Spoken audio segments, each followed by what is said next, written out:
Hi, everybody, and welcome to another edition of Flex and Reflex Sunday Sit Down. This is where I sit down once a week and answer all the questions that have been sent in and spend some time here answering them. So today I'm going to do it a little bit differently because the questions this week are not just from clients, but from other people as well, have spoken about generally about improving health, improving wellness, etc. My clients specifically, because here in Australia, we're going through winter. We've had an absolute cold snap this week, and the kids have gone back to school. So we've got an increase in, this is term 3, an increase in illnesses again. It comes in kind of waves and so forth. And so there's a few things that I see that happen in people's homes with their health, and it's kind of like this ecosystem which is of health which is really quite poor for the household, which then continues to just manifest these different illnesses. So I want to break down basically all these questions into some statements around how do we boost our health, how do we boost our immune system, etc. During not just during these times, but for all times. So let me start here.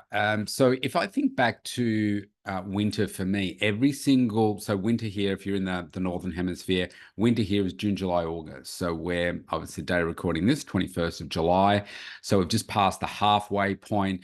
But we live in a very unique position here in Melbourne. We can tend to have 4 seasons in one day, and we can have temperatures down to minus. It doesn't snow here where I am. I travel an hour and a half, and it does up in the mountains, but it doesn't snow here. So we can get down to like -2, -3, -4 even at the coldest, and it can get over 40 here as well in the heat of summer.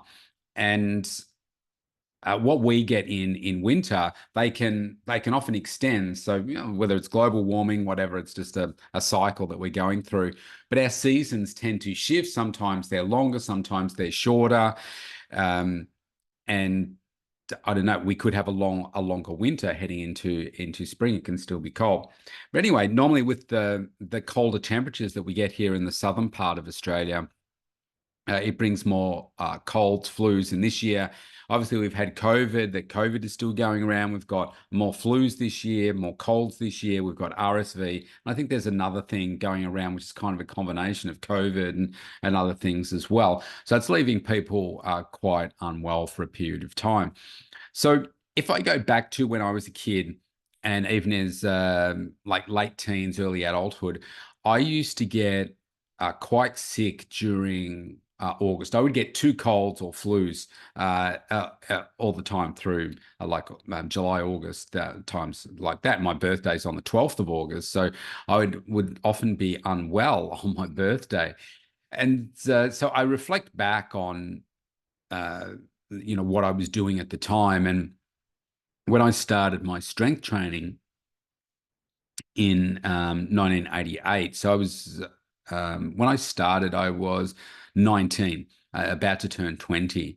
And so up to that point, I was getting quite unwell, at least a couple of times, every year and every winter. And so once I started doing the strength training, that did something for me. Obviously, I was started to eat better. I was doing some strength training. I was working my heart quite hard as well. And I was becoming healthiher. Now, at that time, I wasn't doing any cardio though. So as I then went into, the next probably, I don't know, 5 to 7 years, I was still getting, maybe I was down to getting one cold or flu a year. And then there's one year I can remember getting to winter, and I thought about, the survival of the fittest. And I was thinking about birds and, the survival of the fittest. And I thought, I wonder if I added cardio in winter, if that would help build my immune system and help me be fitter and therefore more able to keep the bugs away.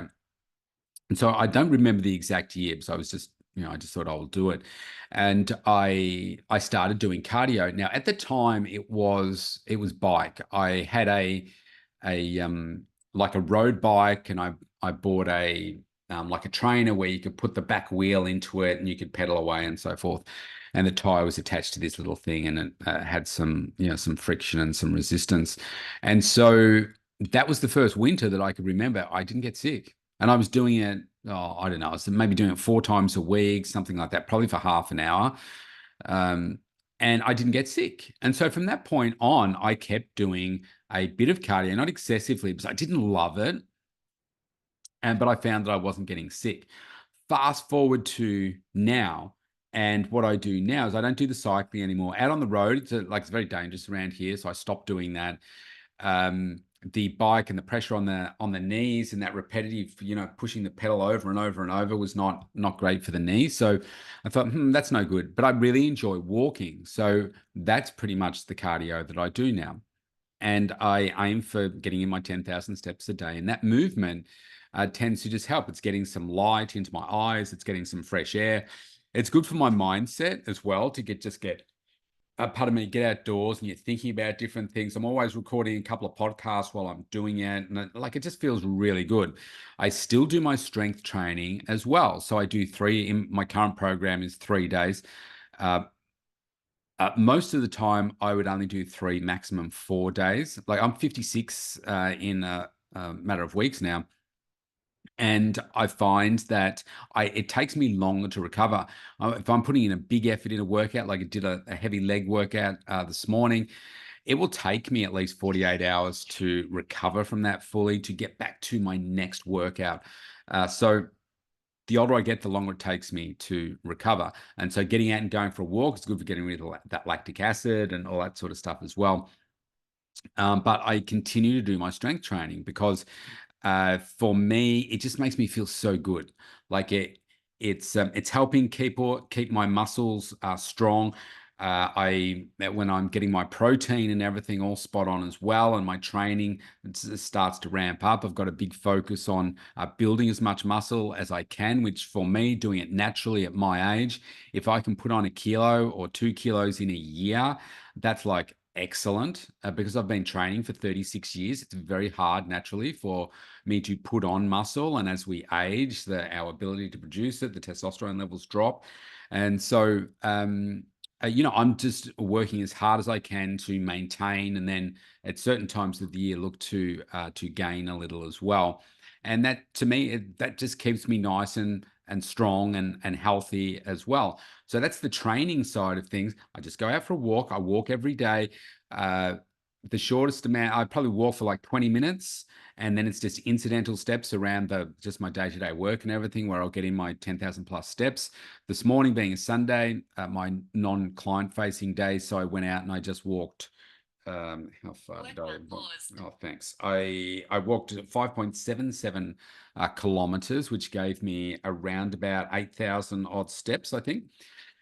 So I know that incidentally, by the end of today, I'll probably do about 11,000 steps. So that's the training side of things. Now, if I think about water, which is sitting over my shoulder here, I aim to drink about 3 liters of water a day.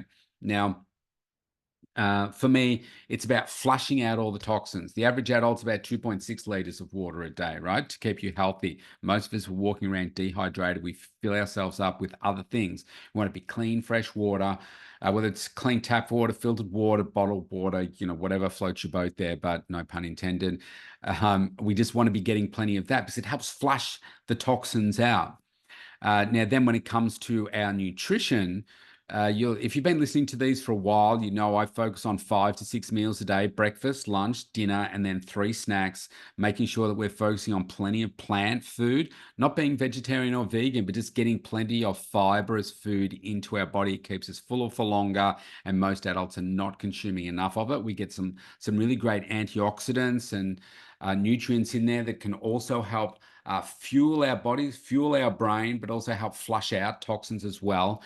And getting in the right amount of protein for you and your goals as well. And then just getting in some light snacks in between those meals. Just focus on healthy, nutritious food. If you continue to put crap into your body, you are going to get crappy results. And so what often happens through winter is that people fuel themselves up with, say, oh, I need some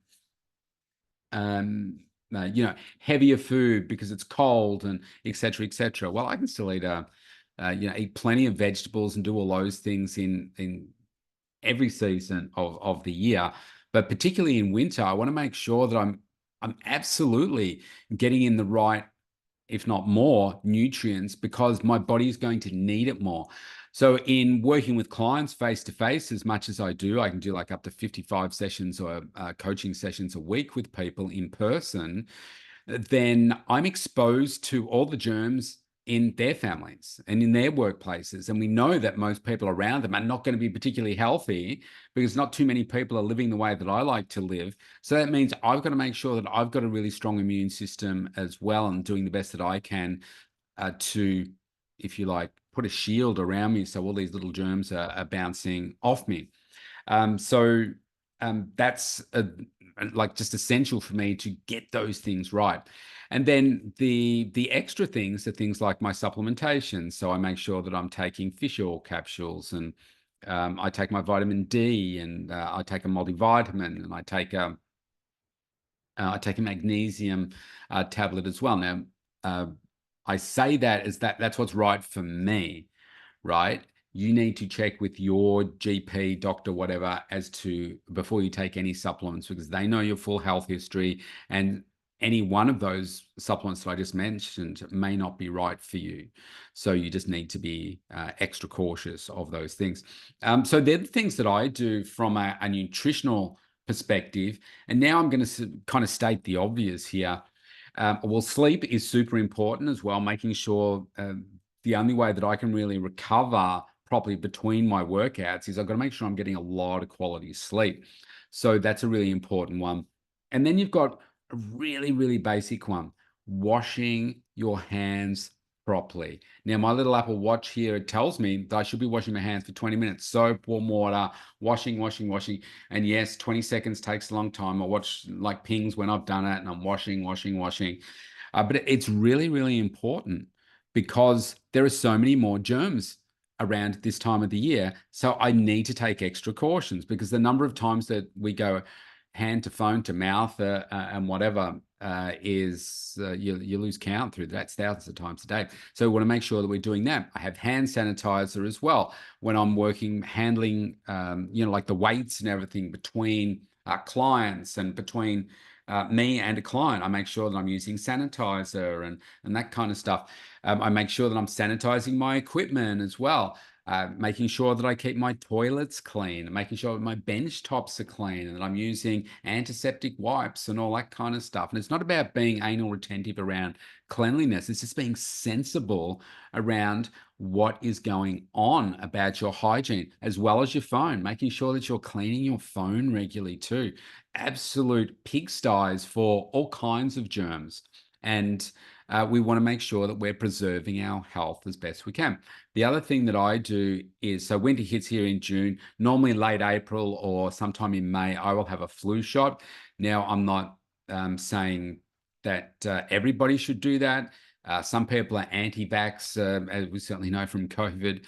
But some people are just anti those. My doctor advises me, he's a good client of mine, an old client of mine. And I trust him. He says, look, the older that you get, even though you're still very healthy, it's kind of like an insurance policy, just like a multivitamin is. And because I'm exposed to so many people that are sick or have been sick, then I find it's just an extra insurance policy for me. And touch wood, I have gone through this winter with lots and lots of people around me that have had COVID, flus, RSV, and all those other things that I've mentioned. And I've continued to remain strong and illness-free because I live that lifestyle. Now, the biggest factor that I find where people let themselves down, hand washing and food. That is the biggest thing that I see people fall away from. And look, we've had some storms here the last 4 days. It's been hard to get outside and do what you would normally do.